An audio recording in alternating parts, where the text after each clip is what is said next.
right, now we are live. And we're talking about Roman governance. It's how the government is structured in the ancient world. I'm going to use terms like constitution and rules and regulations, but a lot of this stuff was actually done by tradition. It's just, this is the way we've always done it. The Romans love tradition, and therefore they don't tend to go outside that. And we're going to see that not having those guardrails or just having imaginary guardrails that we all agree on is not always the safest way to run a government. Anyway, so there's the Roman Senate House, very plain looking building. And there's just an example of SPQR, which you regularly see.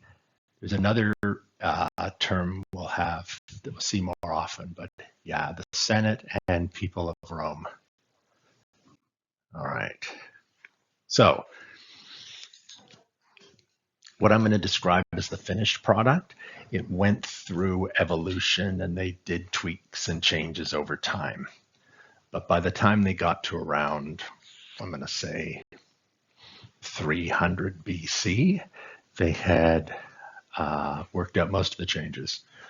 And there were still little tweaks that happened afterwards, mainly adding magistrates because you had bigger empire, more to govern, you took more people to do the work. So, like I say, no defined constitution. There's not a set of written down rules. It's mostly tradition and custom. Mos maiorum, which is the tradition of our ancestors, which are very powerful forces, at least for a while. What'll be interesting that we'll see, because eventually it becomes an empire and you have the emperor, they still describe the emperor's role in terms of the traditional offices and the traditional government that they'd had. They didn't sort of radically say, okay, we're making radical changes, so we're going to radically change how government works and who does what jobs. Anyway, it's based on three partners: the people, the magistrates, and the Senate. So how does that work? Start with the people. They had a number of assemblies, not just one. In ancient Athens, you remember, there was one assembly. It was simple. It's a little more complicated for the Romans. Main purpose of the assemblies is to hold elections and to make or ratify decisions and to pass laws. This happens over time. When they started off, the assemblies didn't get to do all this fun stuff. They did hold elections, but that was about it. So one of the assemblies is the Comitia Curiata, or the Curiate Assembly. It's the oldest one. And it's based on the original 30 patrician families. These are the elites that supposedly Romulus drafted into his Senate. In reality, it is probably the original families that governed the city-state of Rome as an oligarchy. Anyway, whatever it is, they go back a long way and they trace their lineage back a lot of generations. So basically, the Curiate Assembly is 30 groups. And when they get together, each group it's like, okay, we're voting to elect this person. Each group votes, and the majority that's one for Fabius or one for Gaius. And then when they're counting, they only count up to 30. Does that sound like anything, by the way? at all? It's a bit like the college, um, the electoral college in the US, right? Where you have state votes, and then it's like the majority, everyone in that state now has voted in favor of this person for president, even though it was only 51-49. They don't do that. It's just one tick, basically. Um, the Curate Assembly basically functioned before the Republic came along. And by the way, the coins there are showing people voting, just to give you a sense of how that worked. Not very different from ourselves. You have a ballot, you fill it in, and you drop it into a container. Actually, the one guy looks like he's just throwing away paper into a recycling bin. Anyway, that actually gets superseded by the Centuriate Assembly. And it is a military organization, or at least it is organized based on the army. So the citizen men are divided into groups, technically of 100. That's where you get century, which is their army division. And so then they're organized that way, and then they can make decisions. In reality, there are 193 centuries in the Centuriate Assembly, and they're divided into 7 groups by property. Now, here's where it gets fun. That's what it looks like.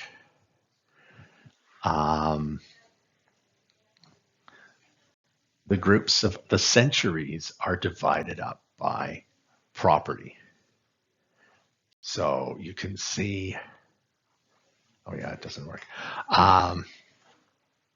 The knights are like the highest level of wealth, and they're just one step below the elites, the patricians, the senatorial class. And they're defined by their ability to, for battle, have a horse, be dressed in full armor, and have sort of the full range of weapons. And then you go down, and each class is defined by how they can arm themselves for war and defending the state or supporting the state as it attacks someone else. So you have a nice number, 193. When they get together, it's the same thing as it was with the Curate Assembly, and that is that they will vote in individual blocks. So when they have a vote, it's out of 193. Now, does anyone see anything interesting about the classes? Yeah. The way the votes are weighted is very confusing to me. Okay. So the numbers there, class 1, there's the most number of groups. There's 80 centuries or 80 groups there. The proletariat have 5. Now, which of those classes, and there are 7, I guess, which class do you think has the most number of people in it? Proletariat. Totally.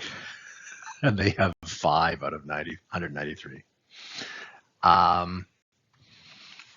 If people vote if the centuries vote as a unified bloc, who has the majority of the votes? Or how can you? Yeah. If the knights and the class 1 all vote together, that's 98. That's the majority. And it's even more fun than that. So the 170 are split. Oh, by the way, they're actually split internally between juniors and seniors. So the 18 equites centuries have 9 who are 17 to 45, and then they have 9 for people who are 46 to 60. So, and their job is to elect senior magistrates. Excuse me. The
Anyway,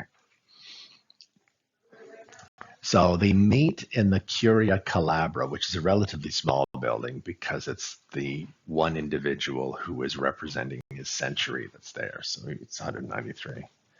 And as I say, they vote in a block. They vote amongst themselves.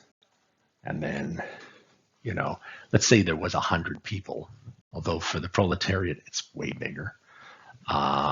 So it's 52-48 in favor of, and that becomes the one vote in favor of, even though there may be a significant number of people who are against it. And they vote in order from top to bottom, with the equites going first and the class 1 next. And then, as I said, once you hit the 97 majority, voting's over. So the proletariat probably didn't get many looks in there. Now, what are they voting on? Well, they're electing the major magistrates, and they're also voting to declare war, which makes sense. And it actually is, in that case, a very logical thing, that the people who are going to be going out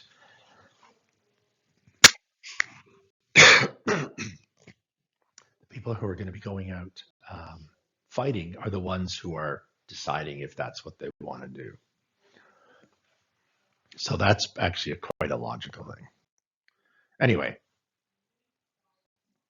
running parallel to this group are the Council of the People, the Concilium Plebis. So it's not a comitia, it's a concilium.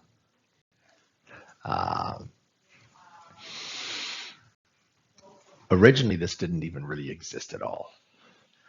But the proletariat, who had all those 5 votes, decided they wanted to have a little bit more say in how things were being done. And over time, they developed, they became more organized.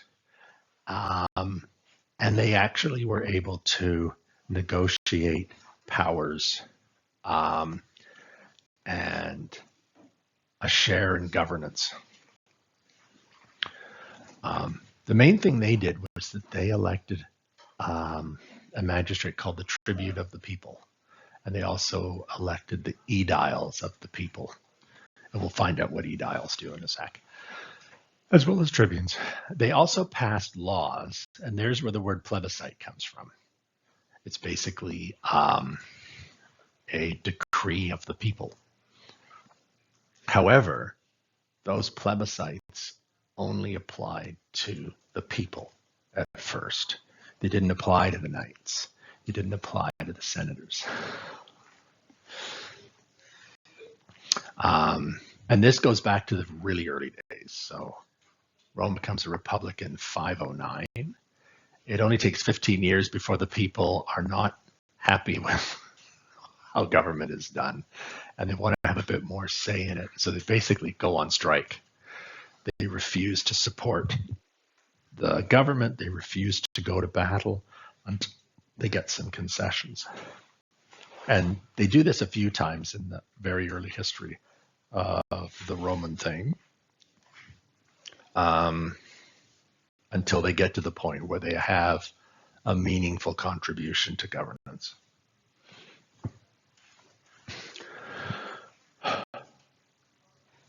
Now, about this time, they also have another assembly or council called the Comitia Tributa, which is a tribal assembly. Tribes are kind of like voting wards. It's totally geographic. It's not particularly by kin, by ethnicity. We tend to think the ancient world functions on the basis of family relationships. This cuts across that, kind of like the Athenian tribes when they created those tribes and they combined people from different geographic areas to try to get rid of sort of localism. This is somewhat similar, although in this case it's trying to get rid of people thinking strictly in terms of family and clan.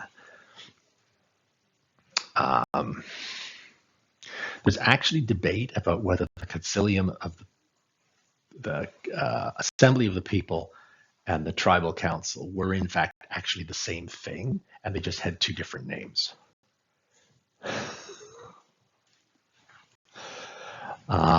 Anyway, this will not be on the midterm, but there are the tribes. And you don't tend to see the names of the tribes up very much. They are based almost exclusively on names. But, so like you'll see, there's Ramilia, Romulus. I can see Emilius and Camilla and Claudius, Galerius and Cornelius. But you do see it in inscriptions when somebody identifies themselves. So there they are again. So here's an example of somebody identifying their tribe. Can anyone tell what tribe this person is? If you can find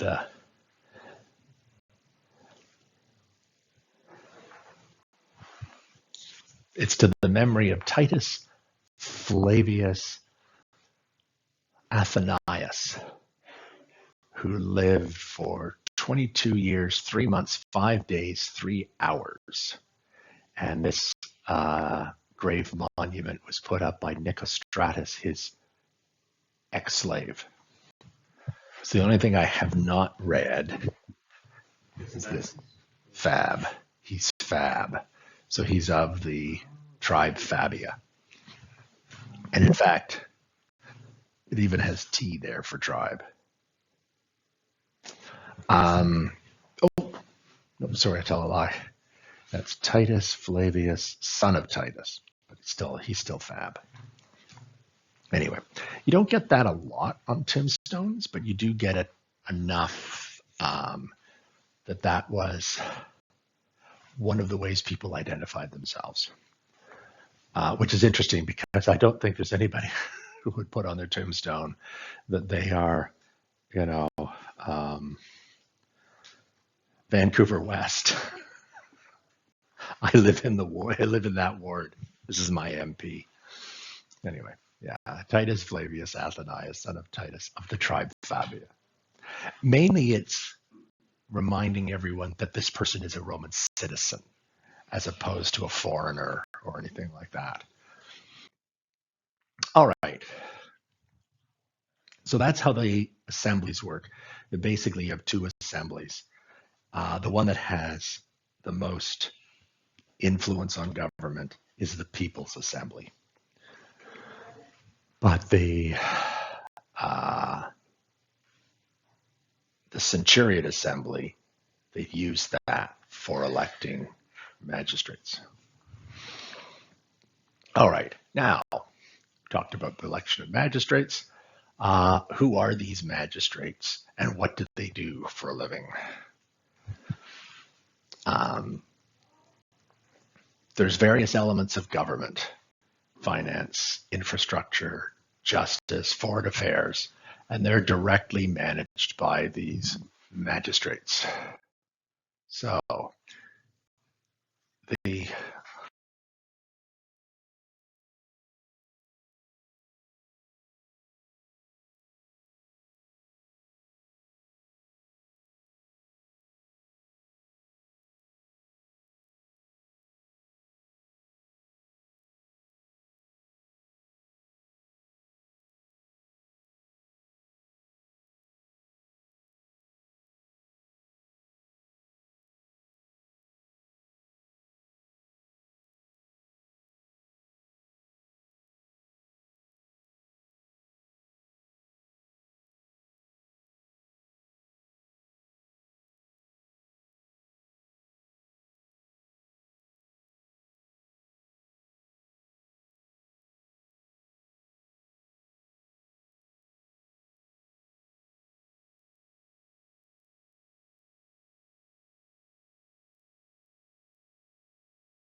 went out to the provinces.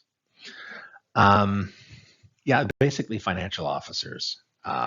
It's not a position where you get a lot of chance to get glory or anything like that. It's just to say it's really just that initiation into the club where you get to be in the Senate.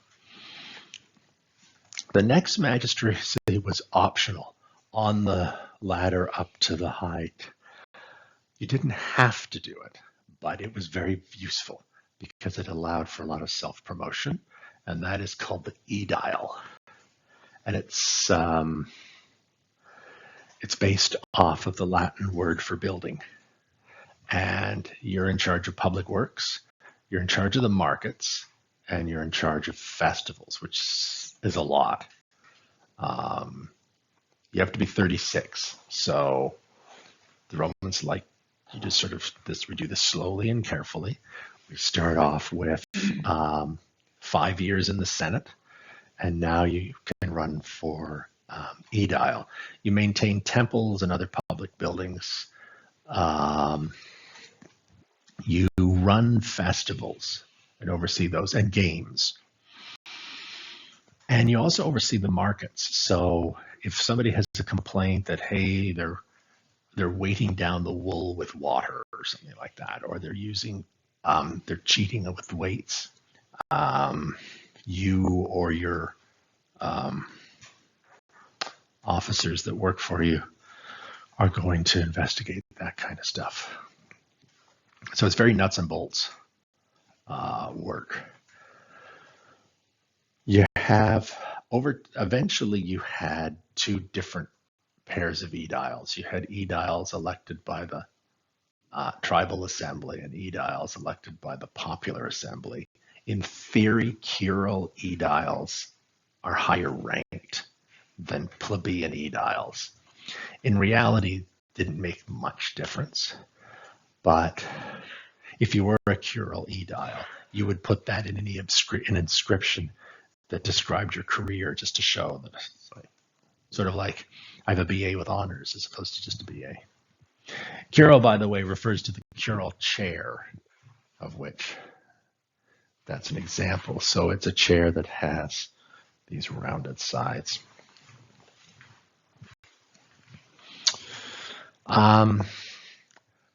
Their work is funded by the government, right? They're spending government money on public works, on festivals, but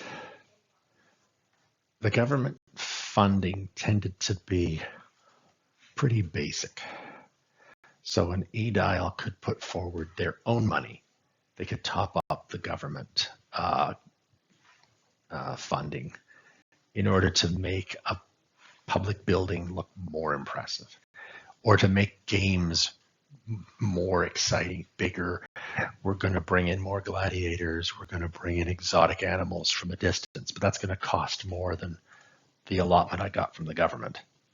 So I'll just add to this. The idea is that people are like, wow, that guy was a great aedile. Those were magnificent games he puts on. And when you go to run for another magistracy, people remember you. So it was very much self-promotion. Most senators were all about self-promotion. And there's just an example of some of the types of things you might see in games. And you can see it's actually quite a variety. We'll talk about this when we talk about leisure in Rome. But here you've got music, including an organ, gladiators, beast hunts. There's a leopard going after someone who's tied up. Here you have beasts going against each other. So a bull versus a bear. Who's going to win that? Tied together. Yes. So they just don't wander off, sort of forcing them to fight. So they came up with some very creative ways to be entertained. But here we've got, this is a tombstone again to the ghost or the shade of Quintus. God, this guy's name's difficult to say.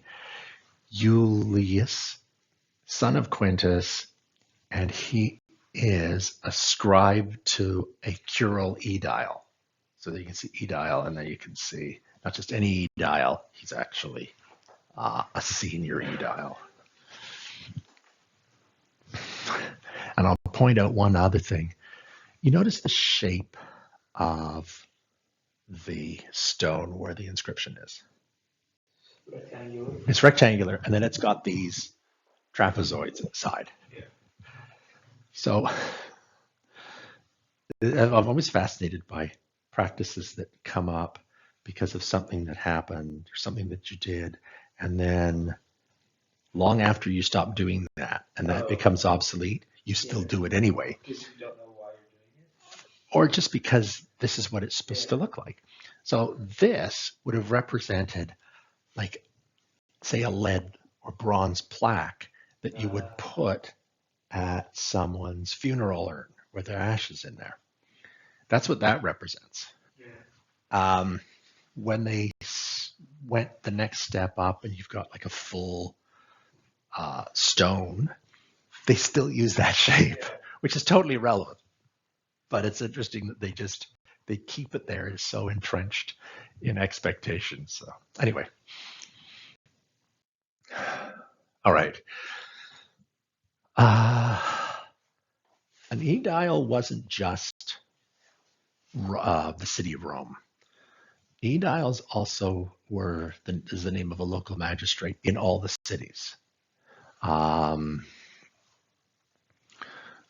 So they perform basically the same job in local cities throughout Italy, throughout the Roman Empire, and we have a lot of evidence of them running for office and it's the work they did. So, like, there's Pompeii, and you have Gnaeus Helvius Sabinus. I ask you make him a worthy aedile for the state. And that is such a common phrase that you just have to put in the acronym, put in the initials, and everybody knows that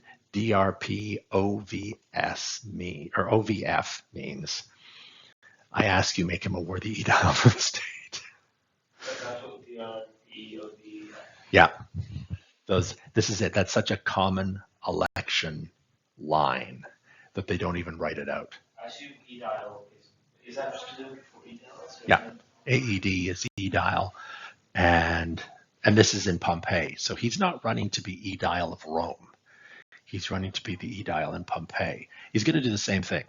He's going to look after public works, buildings, festivals, that kind of stuff. So it's bigger. It's a wider institution than just Rome. All right. I mean, we tend to, if you think about it, a city council or an MLA or an MP are generally speaking the same thing, just at different levels. Here you've got the same word for the same thing at different levels. There's another one. Erastus, in the role of aedile, paved this at his own expense. So there's an example of an aedile putting their own money in to what is actually government work in order for people to remember them better. So an SP sua pecunia is the bit that tells you that he did this out of his own pocket. And again, it's so common to do this that you just have to say SP and everybody knows what it means. So to me, anytime you see abbreviations, it is obviously for something that everyone is so familiar with and happens so often that it's kind of in our DNA now. All right. So if you were a competent quaestor and if you're an aedile and people liked how you spent your own money, the next step is the praetor. This is a big step. There's a huge difference between being just a quaestor or just an aedile and being a praetor. To begin with, there were 6. That's when Rome was a city-state, and they just looked after themselves and maybe even up to Italy. As they grew, they needed to have more praetors because praetors are the ones who govern all the provinces and all the additions that you're adding to Rome.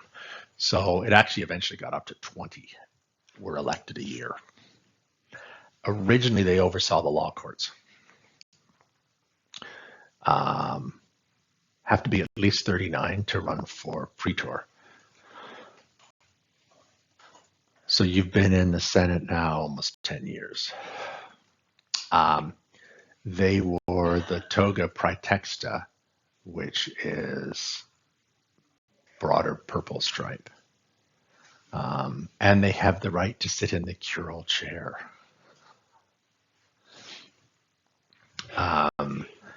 The biggest difference between a praetor and the previous two magistrates is they have the right to command an army.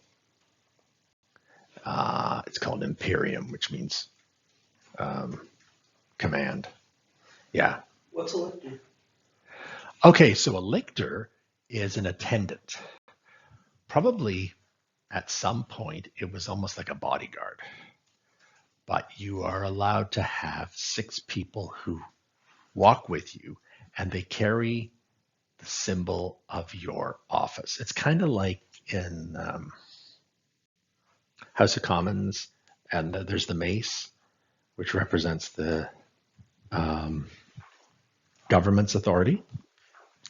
Here you have 6 guys, and they are carrying the bundle of sticks and the axe, right? And that's what's being presented in these coins here. That's the bundle of sticks, and then you can see the axe. You can imagine that this probably grew from bodyguards carrying, like, maybe not, they're not fully armed swords and spears, but they are carrying like a big stick that they can thump if you get up in the preacher's face, and it's just like, I mean, maybe they just poke you away, and if you're a real pain in the bum, then they hit you over the head. Anyway, but the right to be accompanied by lictors is a useful one because Roman politics has a tendency to get a little bit rough and tumble on the streets. But the main thing is that you can command an army. And as time goes on, that becomes a bigger, more important thing to do. Now, 6 praetors a year, up to 20. So you can have a lot of praetors. And the next step, and this is the ultimate, this is the goal that senators have, is to become a consul. It's a big enough goal that there's some people who, my father and grandfather and great grandfather, they never got higher than the level of praetor. My chances of becoming a consul are really low. So I had a praetorship. That's good. I'm not even going to run for consul. You would get that. But those whose ancestors had been consul, no, you got to do this. This being of consular rank puts you in a totally different category. And it was an extremely closed shop. So if you were the first person in your family that gets elected consul, you are a novus homo, a new man. By our standards, we would think that sounds really positive. But the Romans didn't like new things. In fact, the Roman word expression for revolution is new things. Anyway, and they only have 2 consuls, and no matter how big Rome gets, they only have 2 a year. And it's 2 to prevent a monarchy. And it's still only for 1 year. And they could veto each other, so they needed to work in conjunction. And as you can imagine,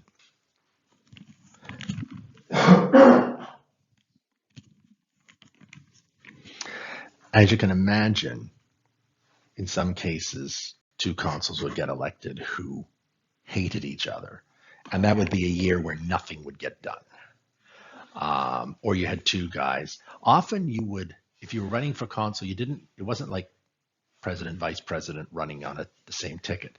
But you'd get 2 people who are saying, okay, you know what? We kind of see eye to eye. I can see us being consuls together. So I'm going to slag the other guys, but I'm going to talk you up as well as myself, and vice versa. And hopefully we'll both get elected, and then we can get things done. But the people had a funny way of not necessarily voting 2 allies together into the consulship. So once you've done this, that's it. You've hit the heights. If you want to be consul again, you have to wait 10 years. So only 2 a year. You have to be 42. So even if you do get elected, then you have to wait to be 52 before you run a second time. You have the right to lead an army, just like a quaestor. You have the right to take the auspices. So that's where you ask the gods, do you agree that this action we're about to take is a good one? And the Romans took that quite seriously. It's not just oh yeah, we just do this as a tradition. If the omens are bad, it was you took your life into your own hands if you decided to flip the bird at that ill omen. Anyway, they for the year that they're consul, they are in charge of the Senate. They're like the chair of the Senate. So they convene the Senate. They speak first on anything, any matter that's under discussion. And then when their year is up, they get to go and govern a province. They get accompanied by 12 lictors, which suggests that there is a bodyguard aspect to this, at least traditionally, because they get twice as many people around them when they walk the streets of Rome compared to praetors. And the year gets named after you. So in the consulship of Libanius and Vibius is how anything that happens in that year, that's how they describe it. They won't say this is the 533rd year from the founding of the city. They will say in the consulships of. So I suppose if you really want to know exactly when something happened, you'd have to have your little handbook of who was consul what year, and then you'd be adding each year as you're going forward. If something happened to a consul during the year, a replacement could be appointed, and they actually had terms for this. Ordinary consuls, and they're not just ordinary as in plain ordinary. It is ordinary as in they are in the order of consuls when we count the order of the years. Suffect just means added on. If, and it happened occasionally when things were going badly, in battle especially, both consuls were killed, then you put in somebody, and it's an interesting term, an interrex. So that's basically an interim king.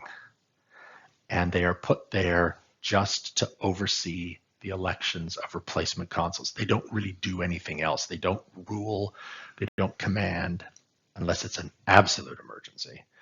They're just there to be in charge and chair the meetings so they can elect replacements.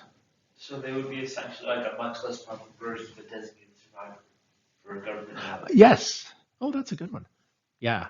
Except they wouldn't have been designated. The Senate would meet and they would vote to appoint an interact. So yes, apart from the designated bit. Yeah. That's very similar. All right. Consuls get to wear the toga picta. They didn't wear it all the time because it's kind of garish.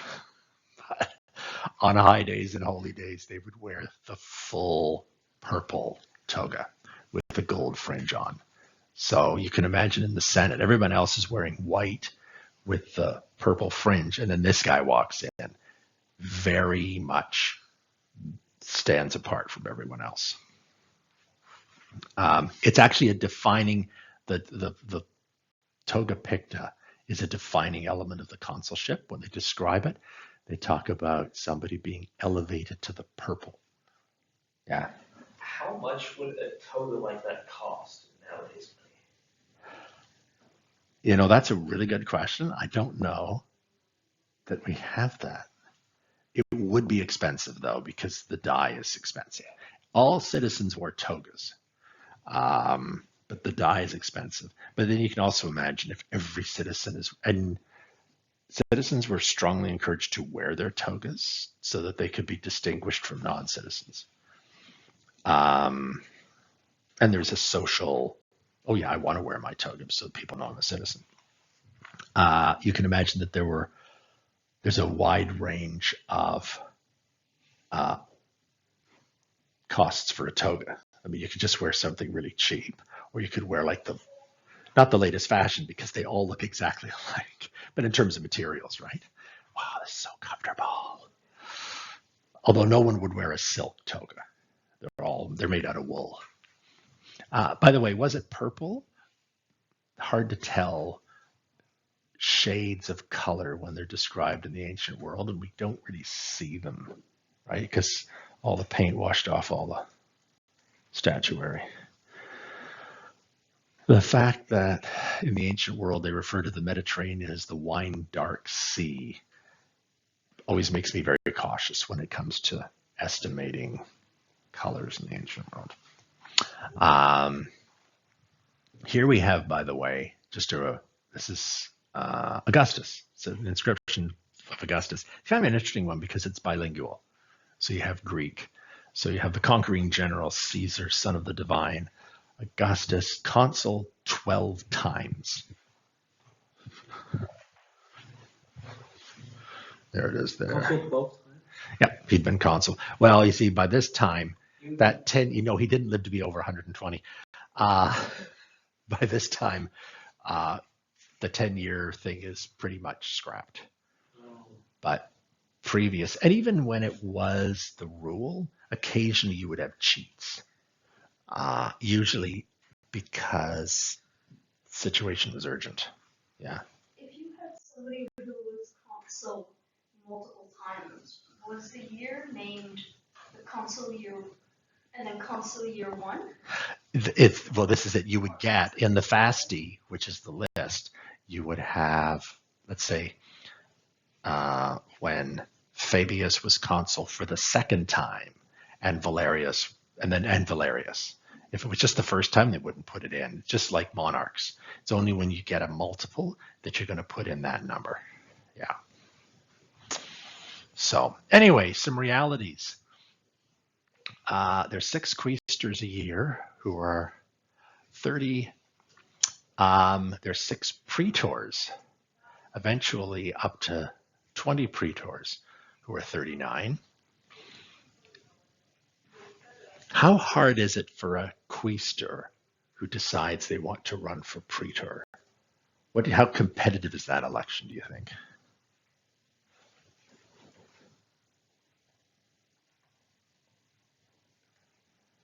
Just based on the number of quaestors who are available to run for praetor. Any thoughts? And if you assume that people are going to run for an office as soon as they can, which is generally speaking what you did, it's like, oh, I'm eligible for this office now.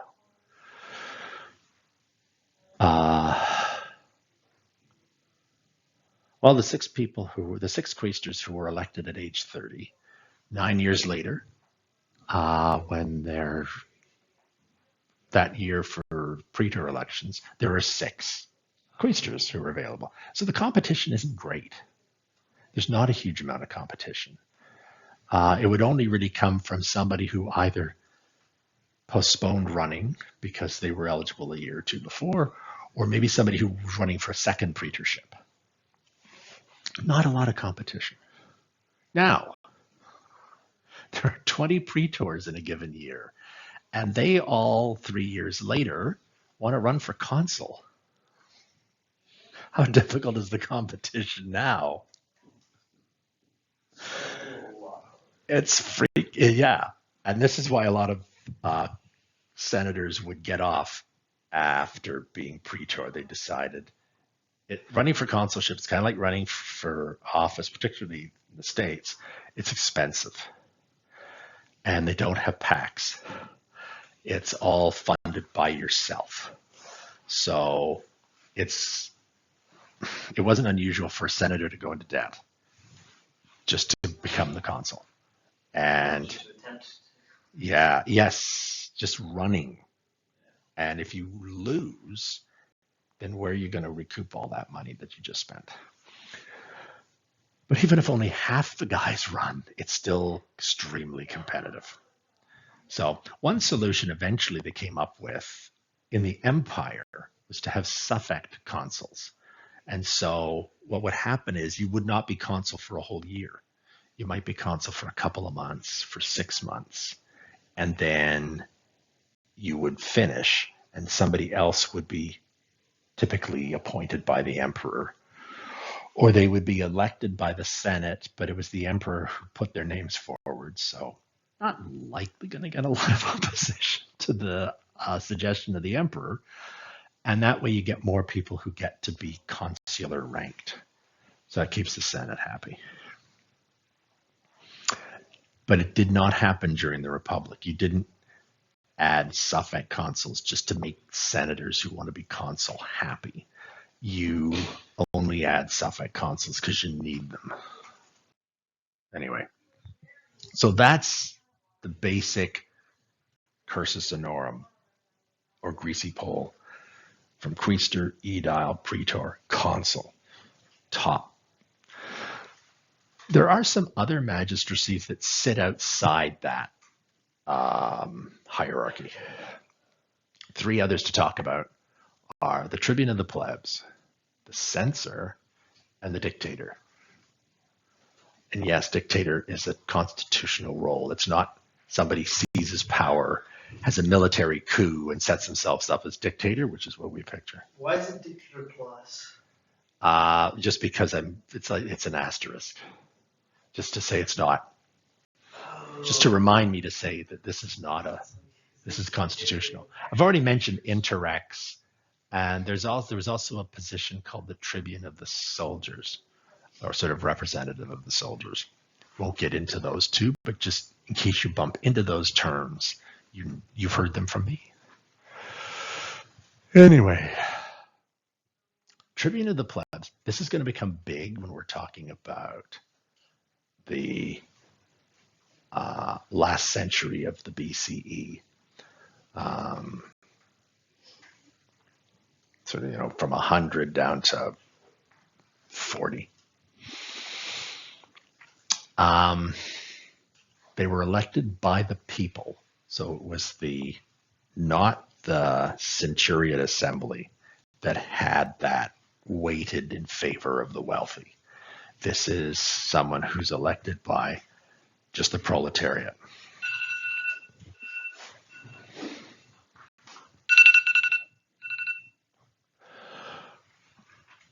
Again, it's annual.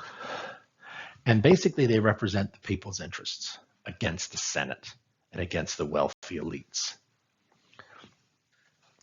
10 are elected annually, and they have powers and capabilities. First of all, their persons are supposed to be sacrosanct, which means that they're not supposed to be roughed up, attacked, certainly not killed. Generally speaking, that was followed and respected. They had the power to convene the plebs to the assembly. They had the power to enforce plebiscites that the people had passed. And this was the big one, is that they had veto power over the acts of the Senate and of the magistrates. So the Senate could pass a decree and the plebs could veto it, or even though it got passed. In theory, it was that proposal or that decree runs completely contrary to the interests of the people. The Senate is trying to run roughshod over the people, and I'm here to defend them, so I'm going to veto that.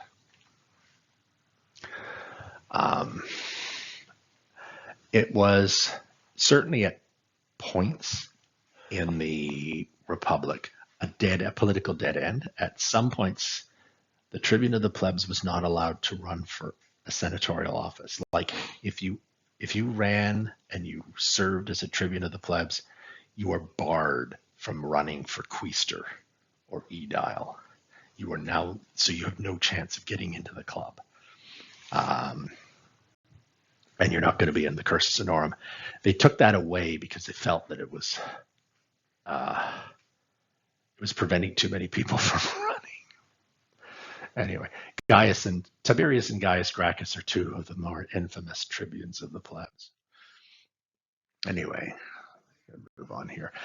Censor is something, this is like a step even above consul. but it doesn't have military authority. It doesn't give you the command of troops. It's only every 5 years. So again, it's highly competitive because every 5 years you're going to have 10. You're supposed to have been consul before you could be censor. And you're going to, in theory, have 10 people eligible for 2 spots. Also, it's the one thing that is not annual. It's actually an 18-month job. And what you do is you conduct the census. You count the Roman citizens. So we actually have some decent statistics for citizens.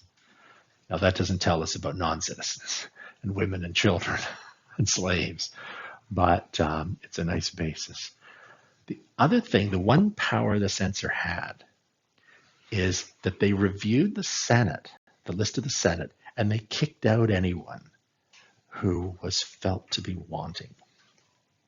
And it could be that they become impoverished and they don't meet the property qualifications.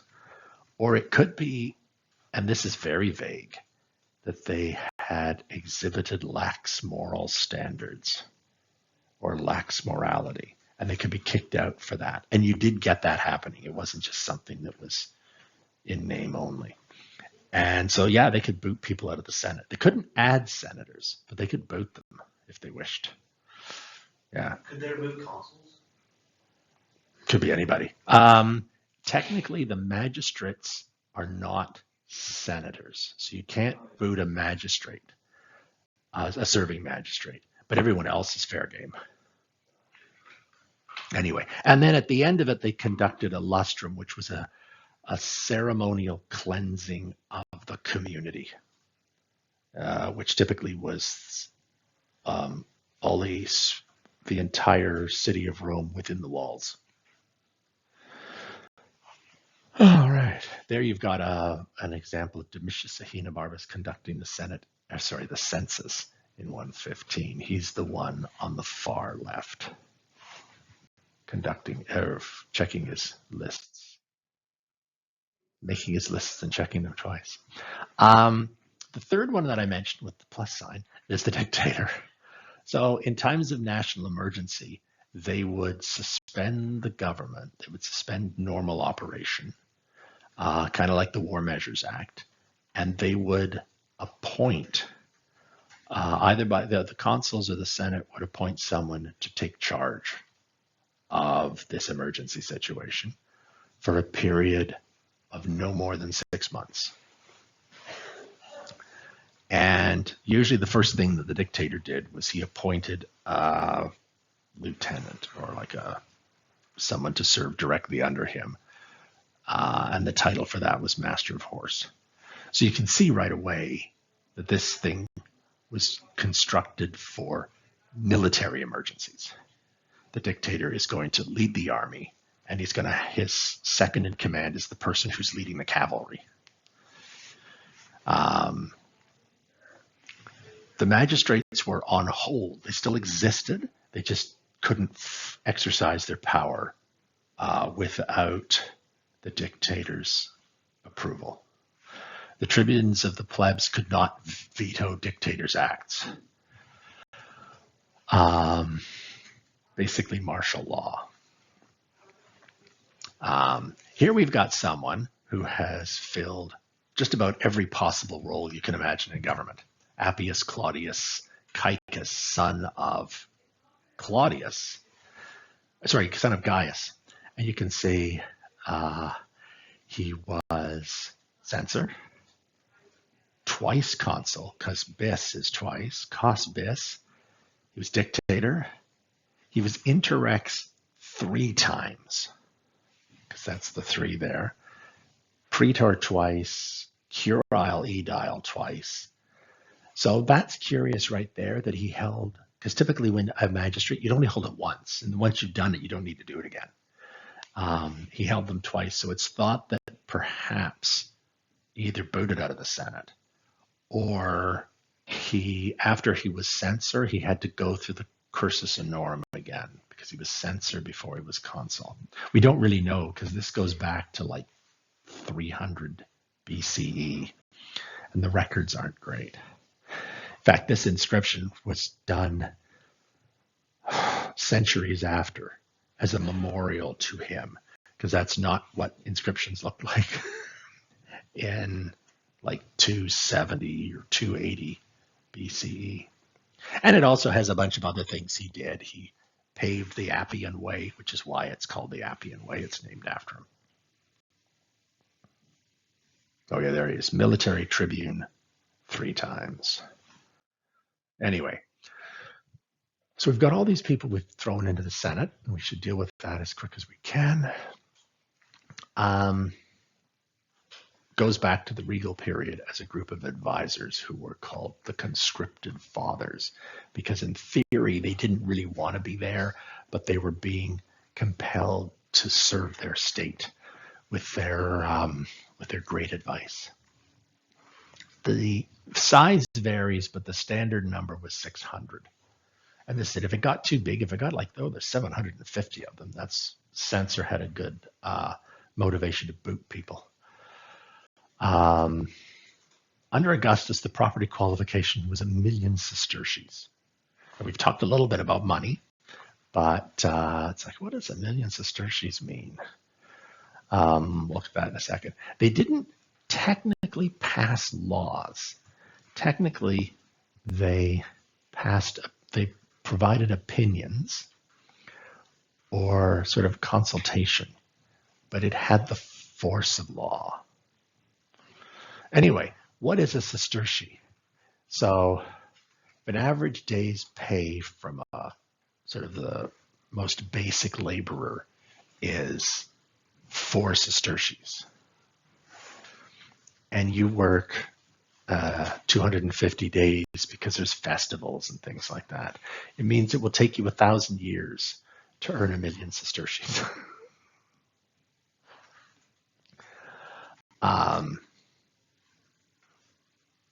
And if you think of basic pay as 1,000 sesterces a year, basic pay now at $20 an hour is $40,000 a year. Kind of gives you an idea that we're getting into the centibillionaire class. Anyway, almost done. The Senate offered advice to magistrates in the form of a senatus consultum. So it wasn't legally binding, but in practice it was. The strongest advice was the ultimate senatus consultum, which basically allowed the magistrates to do whatever they wanted to avert a crisis or to deal with a crisis. It was writing a blank check to the consul to do whatever they wanted. But afterwards, the consul's enemies might decide that he'd overstepped or he'd done things that he shouldn't have done. Then they might prosecute him. Like I say, as soon as you finish that first magistracy as a quaestor, you got to be a senator. But it's like voting in the assembly. Start with the seniors, you work your way down. So the first people who speak are the consuls, and then it is seniority based on ex-consuls speak first, starting with the most senior one. So the guy who was consul 10 years ago is going to speak before the guy who was consul 8 years ago. And for somebody who's got multiple consulships, it's counted from the first one.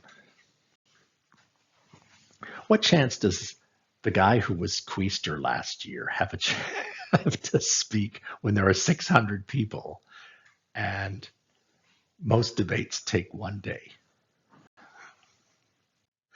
It's kind of none.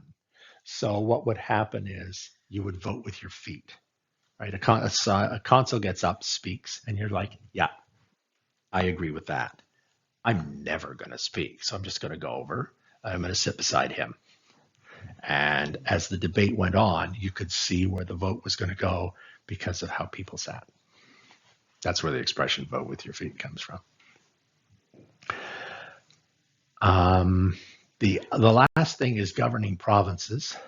So as Rome builds, it starts off, like for instance, you've got a praetor in charge of the city. You've got a praetor in charge of foreigners who are in the city.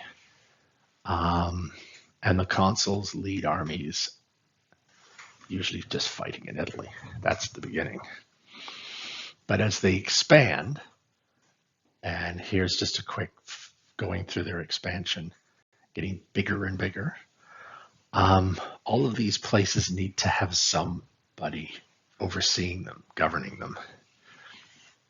And so that's why you add praetors, so that you have people available. Okay, you've been a praetor, now we're going to send you out to govern Africa, or govern Spain, or govern Sicily. And it has to be an ex-praetor or an ex-consul, because you're going to have troops under you to help govern. And it's only praetors and consuls who have the authority and the right to lead armies. And how they decide who gets what province, it's called prorogation, which basically means that they randomly allot. They just draw lots for who gets what province, in theory. But, you know, you get somebody, oh, I really want that province. And if they have any influence, they would find a way to have random chance in their favor.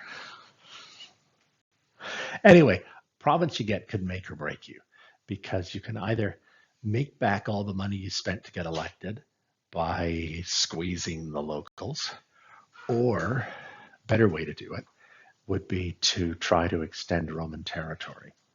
That was a great way to make money. So if that's the case, you don't want to govern Greece, because there's no foreign territory to expand into. But you get Gaul. Okay, now you get, particularly when Gaul was just this, you get to expand. That's how Julius Caesar became insanely wealthy and insanely powerful. All right, that's all.